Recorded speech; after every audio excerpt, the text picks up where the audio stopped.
In 2023, I won the Miss Wisconsin beauty pageant, which meant that I got to compete for the Miss Midwest crown. It was my dream come true. Sure, it wasn't quite as important as Miss America, but it came with a big cash prize and a possible job at the cosmetic company that sponsored the event. I needed the money, and I really wanted that job, so I worked tirelessly to make sure that I won the competition. All the contestants gathered at a hotel in Grand Rapids, where we got to meet each other and the judges. As soon as I walked in, my heart dropped. I recognized one of the other contestants, Rose, the woman who ruined my life. I saw her chatting and laughing with one of the judges, looking as beautiful as ever. God, I wanted to punch that smile off her face. Rose and I used to be college friends, but during one of our final exams, Rose stole my notes and brought them into the exam hall. The professor found them, and because the pages were in my handwriting, Rose blamed everything on me. I was kicked out of college, permanently branded a cheater, while Rose got away scot-free. Because of her, I didn't have a degree and couldn't find any work higher than minimum wage. And now she was here. She was my competition. Diana, it's wonderful to see you. You look spectacular. I was too angry to speak, so I just turned around and left. As I sulked outside the conference room, I vowed to myself that I wouldn't let Rose beat me. I'd get my revenge by winning this competition fair and square. I was more determined than ever. I practiced my dance routine over and over. I made friends with everyone I met. I forced myself to look beautiful and perfect at all times, even when people weren't watching. For the whole weekend, I was everything a beauty queen should be, while Rose acted like her typical bitchy self.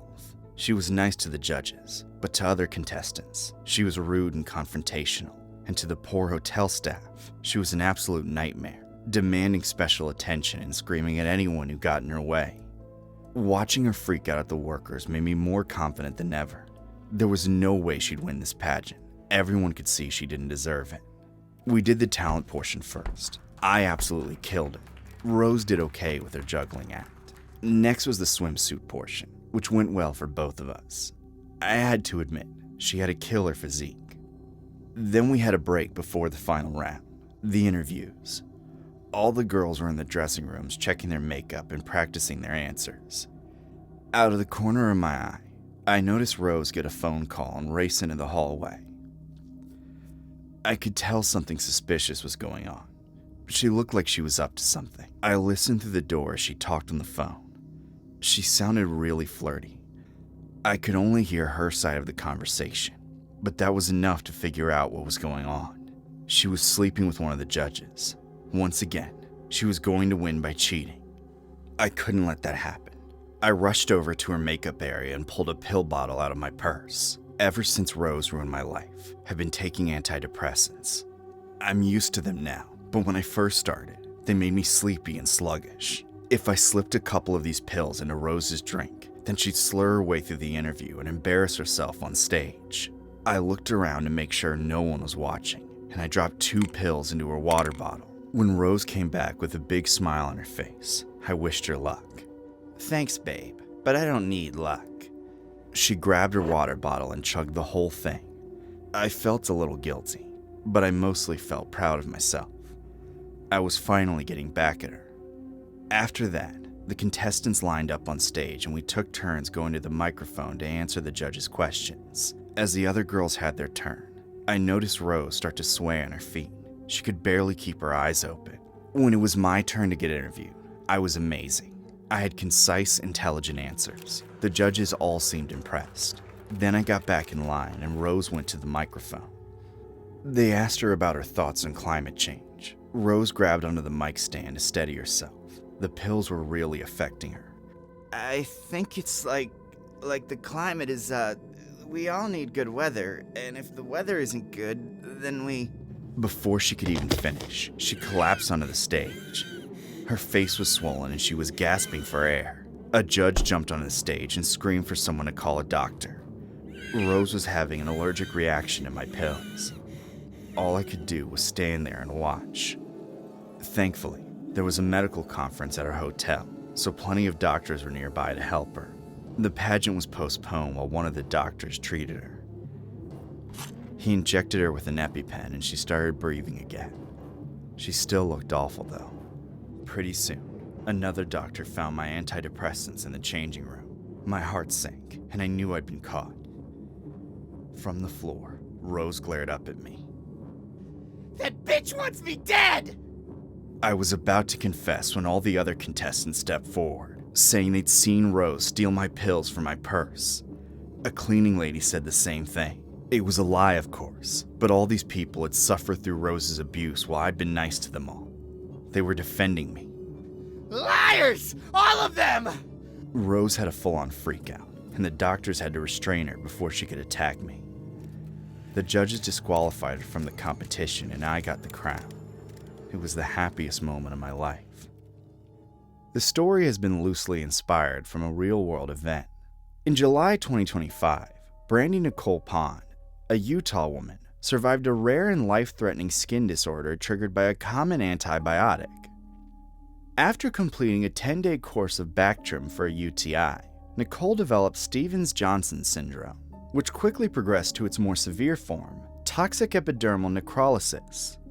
Within 72 hours, she suffered fever, rashes, and blisters, eventually requiring hospitalization, ventilation, and weeks of intensive care in a Miami hospital. Now recovering at home, Nicole is unable to work and is using her rare experience to raise awareness about rare reactions. It happened overnight. I went from healthy to disabled, she said.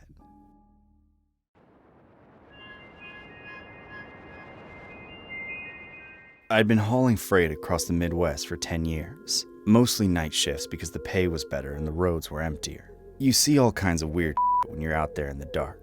Deer frozen in headlights, drifters thumbing rides, even the occasional UFO sightings if you believe the guys at truck stops. But nothing prepared me for that night in rural Ohio, back in the summer of 2022. I was delivering a load of coffee beans and pastries to a Dunkin' Donuts off some forgotten highway exit.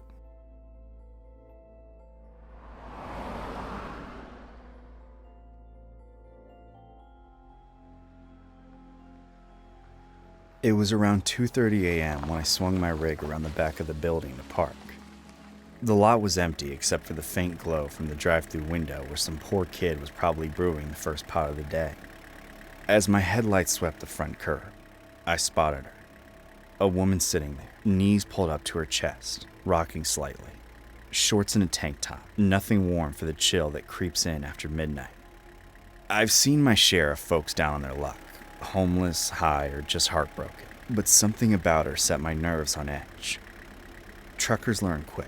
Middle of nowhere at night, lone woman, could be trouble. I killed the engine and pocketed my stun gun. It's just a cheap thing I bought online after a close call in Indiana. Then I hopped down from the cab. She didn't look up until I was about 10 feet away, my boots crunching on the gravel. That's when I saw it, dark stains on her shorts. Before I could say a word, she jumped up, eyes wild like a cornered animal. My boyfriend stabbed me in my butt! She screamed, her voice cracking the silence like a gunshot. She paced back and forth, hands flapping at her sides. He f***ing stabbed me right in the ass! Can you believe that shit? My own boyfriend! I froze, heart pounding. Whoa, lady. Easy now, I said, holding my hands up like I was calming a spooked horse. You okay? That doesn't look good. Here, let me help you. She kept pacing, muttering under her breath, then louder. Stabbed me in the butt. Yeah, that's what he did. Right there. She twisted around, pointing at her backside. Her eyes darted everywhere, pupils huge. He's crazy, you know. I only cheated once a week. Jealous asshole. He stabbed me. I pulled out my phone, dialing 911 before she could say another word. The dispatcher picked up quick. Small mercy in the boonies. 911. What's your emergency? Yeah, hi. I'm at the Dunkin' Donuts off Route 42 near Millersburg. There's a woman here. Says her boyfriend stabbed her. She needs medical help right away. The woman stopped pacing when she heard me. She stared, head tilted like a dog hearing a whistle. You're calling the cops? She asked, voice dropping low. EMTs mostly, I told her, covering the phone for a sec. Sit down, okay? You're hurt. Help's coming. The dispatcher was firing questions. Is she conscious? Breathing normally, any weapons visible. She's up and talking. Pacing a lot and seems agitated, but no weapons I can see. Stabbed in the butt! My boyfriend did it! He's out there somewhere! Ma'am, units are en route. Stay on the line. Try to keep her calm. Hey, what's your name? I'm Tom. I'm just a trucker making a drop. What happened exactly? Name's Emily. Or whatever. Boyfriend's a prick. We were fighting in the car and he pulled over at the gas station. Then he grabbed a knife from the glove box and bam, right in the cheek. Hurt like hell. Jesus, did he take off? Where is he now? She shrugged, still pacing. Don't know. Ran into the woods maybe. Or back home. Who cares? It hurts. Sit down, Emily, I urged. You're losing blood. Let me get a towel or something from the truck. But she wouldn't sit. She just kept repeating. Stabbed in the butt. Cheated only once a week. My own boyfriend did this to me. The dispatcher chimed in. Sir, ask if she's on anything. It'll help the EMTs. I hesitated. Then, Emily, did you take anything tonight? Pills? Anything? Her eyes narrowed, and something shifted. The pacing stopped dead. She locked eyes with me, cold as ice. It ain't my blood, and it could be yours too. What? You heard me. Called the cops on me? Big mistake, trucker boy. I'll stab you in the butt. Or worse. I didn't wait. I backed up fast, yanked open the cab door, and jumped in, slamming it shut. I locked it just as she banged on the window. Open up! You think you're safe in there? Dispatcher, she's threatening me now. I said into the phone, voice shaking. She says the blood's not hers. I'm in my truck. Stay put, sir. Officers are 5 minutes out. She pounded once more, then turned and bolted across the lot, straight into the adjacent field. Tall grass swallowed her legs as she ran, zigzagging like she knew the terrain. I fired up the engine, swung the headlights to track her. She glanced back once, face twisted in rage. Then she vanished into the woodline a couple 100 yards out. Darkness ate her up. I sat there, sweating, stun gun in hand, until blue lights flashed in my mirrors. 2 cop cars pulled in, sirens off. A burly officer approached, hand on his holster. You're the one who called? Yeah, I said, rolling down the window. She took off that way. Into the woods. He nodded, radioing it in. His partner, a younger guy, shone a flashlight on the curb. Blood smears, fresh and sticky. Looks real enough, he muttered. They made me wait in the truck while they searched. Flashlights bobbed in the field, dogs barking from one of the cruisers. EMTs showed up eventually, but with no one to treat. They just milled around. Dawn was breaking when the lead cop came back, face grim. No sign of her. Woods are thick back there. Could be miles before she hits a road. You believe me, right? I asked. The blood's right there. He sighed. Yeah, we see it. Collected samples. You'll need to give a statement. I spent the next hour recounting everything. Her words, the threat, the run. Think she killed someone? I finally asked. The cop shrugged. It's possible. We'll check missing persons, domestic calls. Blood will tell us more. They let me go around 6 a.m., sun peeking over the trees. I delivered my load to a wide-eyed manager who'd heard the commotion, then hit the road, caffeine buzzing in my veins. But I couldn't shake it. Emily, or whatever her name was, haunted me. Was she a victim, high and scared? Or a killer, blood on her hands from some poor guy back at the gas station?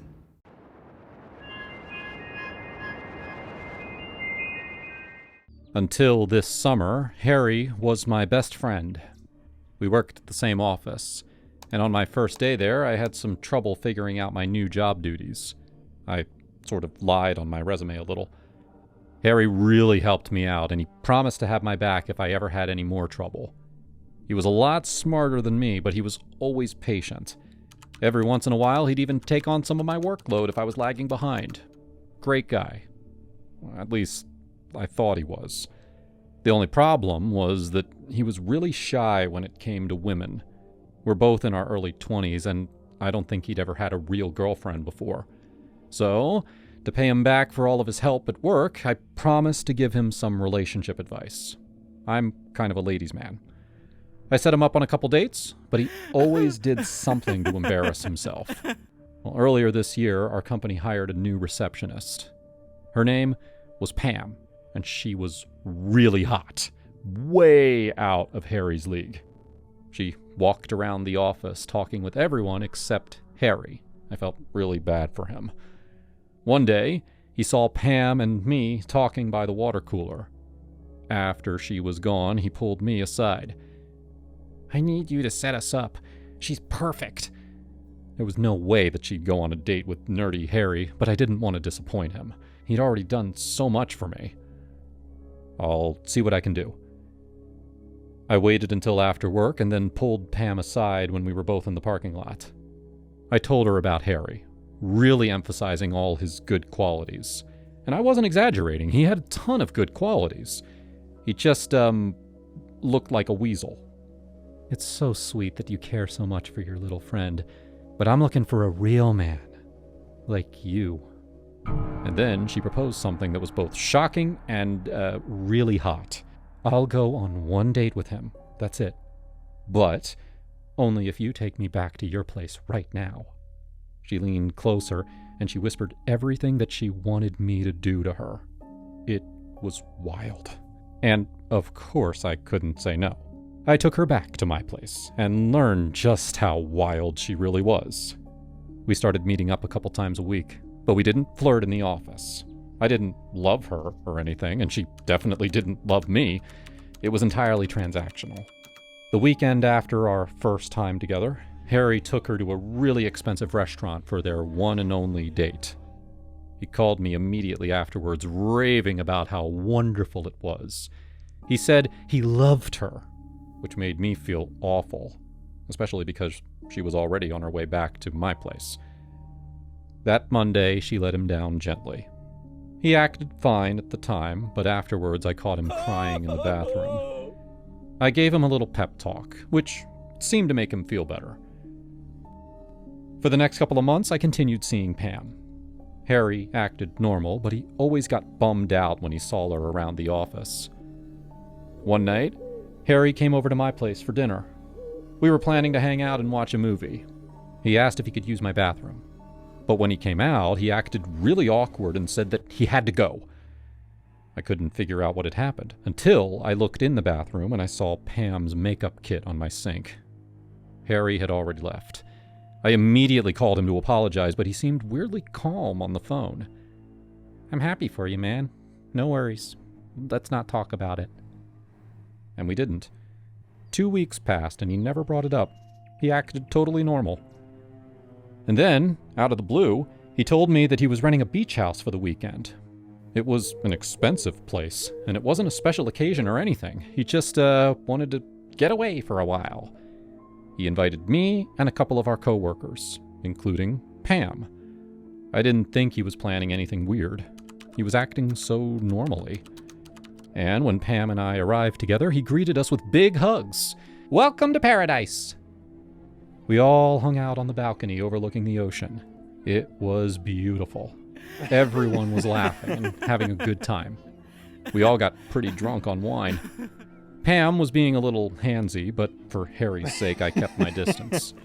By evening, I changed into my swimsuit. The house had an amazing infinity pool that I couldn't resist. I assumed the others would join me later, but I wanted to swim alone for a bit. It's my favorite hobby. I only swam for a couple of minutes before I heard a splash. Someone had just dived in. It was Harry. I saw him swimming under the surface, and he had something with him. It looked like a black box. I wanted for him to resurface so I could ask him what it was, but he stayed under for a long time, swimming by my legs. Then, his hands grabbed my ankle and pulled me down. Everything happened so fast. It took me a few seconds to realize that he was tying my ankle to a weight that he had dropped in the deep end. By the time that I'd realized what he'd done, he had already swum out of my reach. I was trapped. I couldn't reach the surface. I couldn't untie my ankle or move the weight. I thrashed around, really panicking. I was going to drown. I'm an excellent swimmer, but it would only take a minute or two before I died. My heart pounded and my lungs burned. Through my panic, I realized with total clarity that Harry wanted me dead. He didn't forgive me. He had planned this whole trip to get his revenge, and now I only had seconds left. No one would find my body until it was too late. It wasn't fair. Pam wasn't his girlfriend. She didn't even like him. Sure, I could have handled things better, but I didn't deserve to die. My panic very quickly turned to anger, and it was my anger that kept me going. It gave me the clarity to stop thrashing around and the strength to pull the weight inch by inch across the bottom of the pool until I reached the shallow end. Right before I lost my strength, I was able to push my head out of the water and gasp for air. I made it. I survived. I walked to the pool steps where I could steady myself and untie my ankle.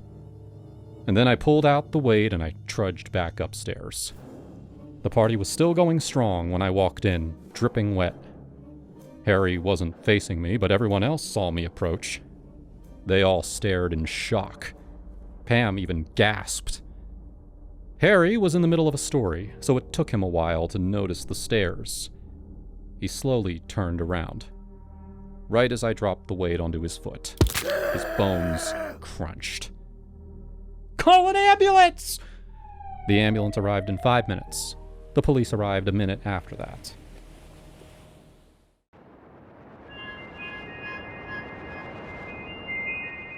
This happened 10 years ago. It had been almost a year since I'd last seen Jake. We grew up together in the sleepy suburb outside Chicago, bonding over late-night video games, cheap beer, and those endless summers where nothing mattered except dodging our parents' curfews. He was the kind of guy who can make you laugh until your sides hurt, always with that infectious grin and a story ready to top yours. But life pulled us apart when he landed a job in Denver. Something in sales, he said, with promises of big commissions and a fresh start. I was happy for him, really. We texted sporadically, shared memes, but the distance did what it does, fades things out. Then, out of the blue, he messaged me one Friday in early fall. Back in town for a week, bro. Let's grab a beer and catch up? I didn't hesitate. Hell yeah. Come over tonight. I'll fire up the grill. My place was a modest 2-bedroom apartment downtown. Nothing fancy, but it had a balcony overlooking the river where we could sit and bullshit like old times. I was 25, single after a messy breakup with Julia, who left me because, as she put it, I was too comfortable with mediocrity and working a dead-end job at a logistics firm. Jake showing up felt like a lifeline to simpler days. He rolled in around 7 p.m., looking a bit rougher than I remember. His hair was longer, unkempt, and there were dark circles under his eyes, but he played it off with that same old charm. Man, look at you. Still got that baby face. He teased, pulling me into a bro hug. We cracked open a 6-pack of Miller Lite, his favorite, and settled on the couch. The conversation flowed easy at first. His new gig wasn't planning out like he'd hoped. The boss was a moron. Denver winter sucked. I told him about Julia, how she'd ghosted me after 6 months. Women, am I right? Jake chuckled, clinking his bottle against mine. They're all the same. Chase the excitement, bail when shit gets real. Yeah, but Julia, she had this way of making me feel like I was enough, until she didn't. We talked about that for a while. Him sharing stories of his own flings gone wrong.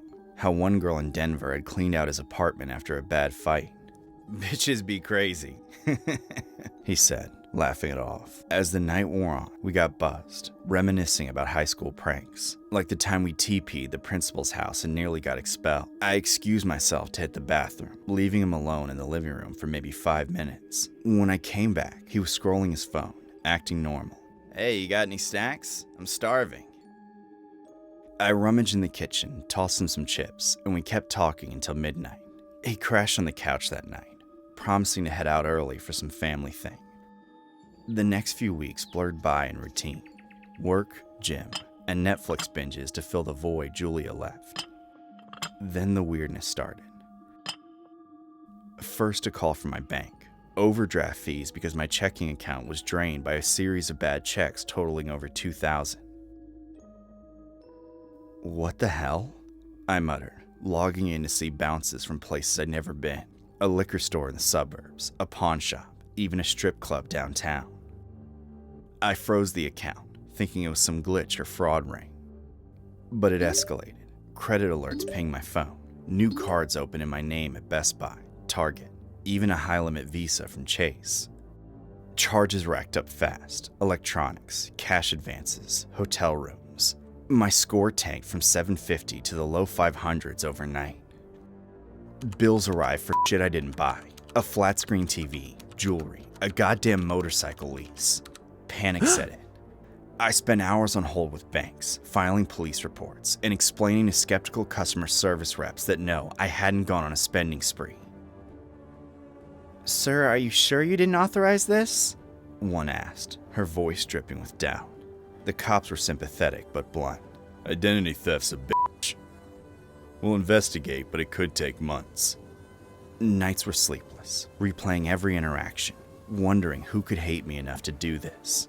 Work suffered. My boss pulled me aside. You okay, man? You look like shit. I confided a bit, and he nodded. My sister went through something similar after her divorce. Ruined her for years. Then the breakthrough. Surveillance footage from one of the check cashing spots showed Jake, clear as day, forging my signature. My heart dropped. The driver's license number matched what I left in my wallet that night. He'd swiped checks from my book while I was in the bathroom. They nabbed him at a motel on the outskirts, high on whatever he'd scored with my money. I got the call from the DA's office. We've got your guy. Want to press charges? Hell yes, but recovering was hell. I disputed everything. Hired a credit repair service that cost me $500 I didn't have. My buddy Mike loaned me cash for rent. A month later, my phone rang from an unknown number. I almost ignored it, but then picked it up eventually. Hello? It's Jake. His voice was small. What the f*** do you want? I snapped, anger surging. Look, man, I'm sorry. I was in a bad spot. I lost the job. I owed money to some bad people. I didn't mean to screw you over like that. You stole my identity, Jake. Drained my accounts. Ruined my credit. You think sorry cuts it? He paused, then.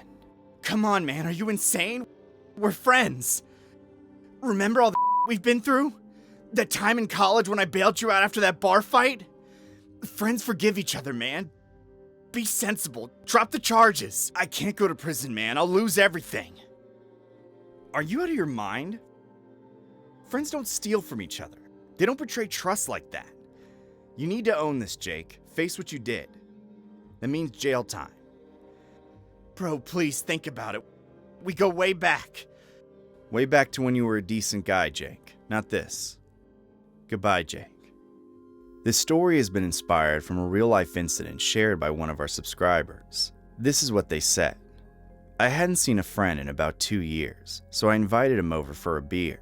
While I wasn't looking, he stole a few checks and my driver's license details. Weeks later, he used them to open credit accounts, write bad checks, and drain my bank account. It took nearly a year to fix, though I eventually got most of my money back. After his arrest, he even asked me to drop the charges, saying, "Friends forgive each other." I told him forgiveness doesn't mean escaping responsibility. He still had to face jail for what he did. He also had an existing warrant for beating up his girlfriend.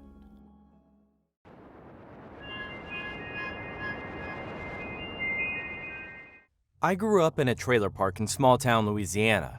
I had a pretty okay childhood, but then I moved to Chicago for college. For the first time, I was away from my tiny town, and I realized how many things I'd been missing.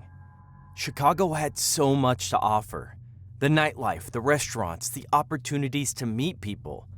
For the first time, I was actually happy. At 19, I finally got my first boyfriend, Dave. I'd always been a plus-sized girl, and down in Louisiana, all the single guys ignored me. But in Chicago, there were plenty of eligible men who could look past my weight and love me for me. Dave and I worked together for a couple of years. I really thought he was the one. We were comfortable talking about anything. But whenever he asked about my childhood, I always changed the topic. Honestly, I was a little embarrassed by my white trash past. Dave didn't even know that he was my first real boyfriend. Last year, Dave and I both graduated. We had the summer off before we started our new jobs, so he suggested that we take a trip down to Louisiana so he could see where I grew up. I was really against the idea, but eventually, I just gave in. He booked our tickets, and then I booked the hotel rooms because I did not want us to stay at my parents' house. Dave grew up in Chicago, so he was shocked at how small my hometown was, in a good way. He said it was charming, like he was visiting a foreign country or something. We checked into our hotel, and then I gave him a tour around our main street. The whole time, he kept asking me when I was going to introduce him to my family and friends. We met my parents and brothers for dinner on our second night there, and everyone was surprised that a big girl like me could land a guy as handsome and successful as Dave. They seemed really happy for us, though. The next day, Dave kept asking me to introduce him to my old friends. I'd lost touch with everyone, and more importantly, I didn't want them to tell Dave about what a loser I was back in high school. He stopped pressuring me, but I could tell that he was disappointed. On the third day, we went to the town's only diner for lunch. Thankfully, it was completely empty except for us and the waitress. We ate together, and I got to expose Dave to a real southern diner for the first time. Things were going really well until Ruth Ann walked in. Ruth Ann was my best friend throughout middle school and high school. We used to do everything together. But once I moved away, I realized that our relationship had been pretty toxic. In school, she played really cruel pranks on me almost every day. She'd make fat jokes constantly. She was always thin and beautiful, and I think she used me as her ugly fat friend to make her seem like a good person. Ruth was the last person I wanted to run into. I hid my face, hoping she wouldn't see me. But of course, she noticed me right away and walked over. "Becky!" she screamed. "Is that really you?" I had to acknowledge her and introduce her to Dave, who seemed thrilled to finally meet one of my old friends. Ruth sat next to me in our booth, acting like we were still best friends.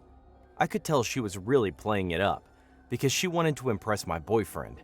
She started telling him a bunch of embarrassing stories about my childhood, leaving out all the parts where she was the reason I'd embarrassed myself. I just sat there, holding my tongue. Then she started telling Dave the one story I didn't want him to hear. When we were seniors and she tricked me into skinny dipping with her and then arranged for someone else to steal my clothes. I'd never been more embarrassed in my life. Dave seemed completely wrapped up in the story.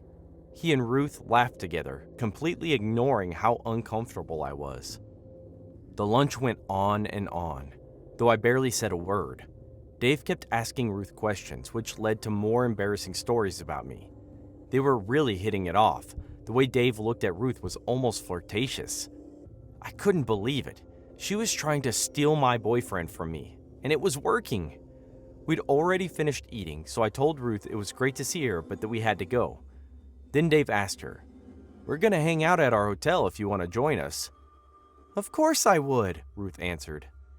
She wrapped her arm around my shoulder, and I felt like throwing up.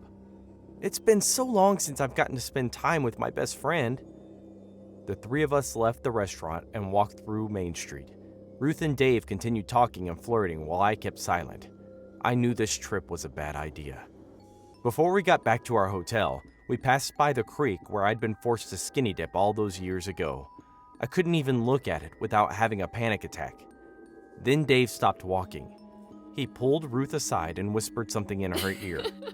She giggled and said, "That's brilliant." I asked what they were talking about, and Dave said, "No one's around, so I think we should try skinny dipping again, like you did when you were kids." I'd finally had enough. "No!" I screamed. "I'm going back to the hotel right now!" I started to storm off, but when I looked over my shoulder, I saw that they weren't moving. "We'll meet you back at the hotel then," Dave said, already pulling off his shirt. Ruth smiled mockingly at me. I turned back around and kept walking so that they couldn't see me cry. I went back to the hotel alone, furious. Even though I just had a big lunch, I ordered a bunch of room service to drown my sorrows. I ate and ate, thinking about how Dave had betrayed me. I told myself that once he got back, I'd break up with him. If he was going to treat me like this, then I didn't want him in my life. Hours passed until the hotel door finally opened and Dave walked in. He was fully clothed, but his hair was still dripping wet. "Where's Ruth?" I asked angrily. "Oh," he said casually. "She's not coming back." "What?" "Well, I saw right away what a terrible person she was," he explained. "I lured her into the creek and was hoping that she'd come back and steal her clothes, just like she'd done to you. I thought we were on the same page. I gave you a look." "So you didn't like her?" "Of course not," he said. "Wasn't that obvious?" "No, it wasn't at all. It looked like he was full on flirting with her, but I guess that was just part of his plan." "Apparently you didn't get the hint," he said, "so I had to improvise. I hope that's okay." "I don't understand. Where's Ruth?" "Oh, she drowned," he said casually. "What a shame." Then he walked closer and wrapped me in a tight, passionate hug. "Did you?" I started to ask, but I couldn't finish the sentence. I wanted to know if my boyfriend had murdered someone, but I didn't have the courage to ask. He understood what I was trying to say, though. "Maybe," he answered coyly. Then he changed the subject to our plans for the rest of the evening. The next morning, my oldest brother called me with the news. He said that Ruth's body was found floating face down near the pig slaughterhouse. That was when I knew that Dave had told me the truth. Ruth Ann, my former best friend, had made my life miserable, and my boyfriend had drowned her because of it. When I got off the phone, Dave asked me what was wrong. "She's dead," I told him. "I hope I didn't overstep. I just wanted you to be happy." He paused. "Are you? Are you happy?" I should have felt horrified, but the only feeling I had was absolute, pure love. "Thank you, Dave."